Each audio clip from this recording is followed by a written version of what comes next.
നമുക്ക് അടുത്ത് ഒരു പ്രോബ്ലം കൂടി നോക്കാം. SLC ബുക്കിൽ സൈക്കിൾ ആൻഡ് ആംഗിൾസിൽ കൊടുത്തിരിക്കുന്ന ക്വസ്റ്റ്യൻ ഇതാണ്. In the picture below, an equilateral triangle is drawn with vertices on a circle and two of its vertices are joined to a point on the circle.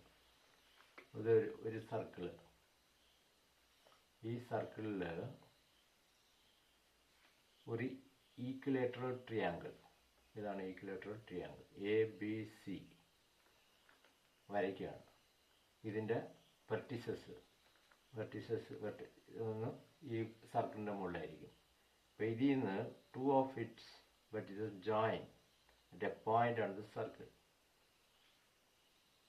ഈ ആംഗിളാണ് കണ്ടുപിടിക്കാൻ പറയുന്നത്. നമുക്കിപ്പോൾ ഈ ട്രിയാങ്കിളിനെ ABC എന്ന് വയ്ക്കുക, ഈ പോയിന്റ് O എന്ന് വയ്ക്കാം.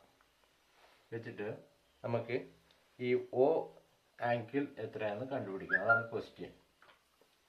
ഇപ്പോൾ നമ്മളിത് എടുക്കുമ്പോൾ ഇതൊരു ഈക്വിലേറ്ററൽ ട്രയാങ്കിളാണ്. അപ്പോൾ ഈക്വിലേറ്ററൽ ട്രയാങ്കിളിൻ്റെ കണ്ടീഷന് എല്ലാ ആംഗിൾസും ഈക്വൽ ആയിരിക്കും. ഇത് 60 ഡിഗ്രി, ഇത് 60, ഇതും 60 degree. All angles are 60 degree. Triangle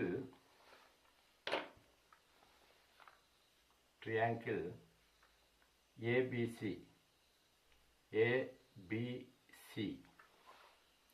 is equilateral. So all angles are 60 degree. Okay, 60 degree ആയിരിക്കും. ഇപ്പോൾ അവർ പറയുന്നത് ഈ ആംഗിൾ നമ്മൾ കണ്ടുപിടിക്കണം. അങ്ങനെയാണെങ്കിൽ ഇത് എത്ര ആയിരിക്കും എന്നുള്ളതാണ്. ഇപ്പോൾ നമ്മൾ ഇതൊരു ട്രപ്പീസിയം ആർ ക്വാഡ്രിലേറ്റർ ABCO എന്നെടുക്കുക. ABCO ഒരു ട്രപ്പീസിയല്ലേ ഇത്. അപ്പോൾ ഈ ആംഗിൾ എത്രയും നമ്മൾ കണ്ടുപിടിക്കണം. ഒരു സൈക്ലിക് ക്വാഡ്രിലേറ്ററിൽ സൈക്ലിക് ആയിരുന്നാൽ അതിൻ്റെ ഓപ്പോസിറ്റ് ആംഗിൾ രണ്ടും കൂട്ടുമ്പോൾ എത്ര വരണം? 180 ഡിഗ്രി വരണം. Angle ABC plus angle AOC that is equal to 180 degree വരും. ഇപ്പോൾ നമുക്ക് ആംഗിൾ B എത്ര?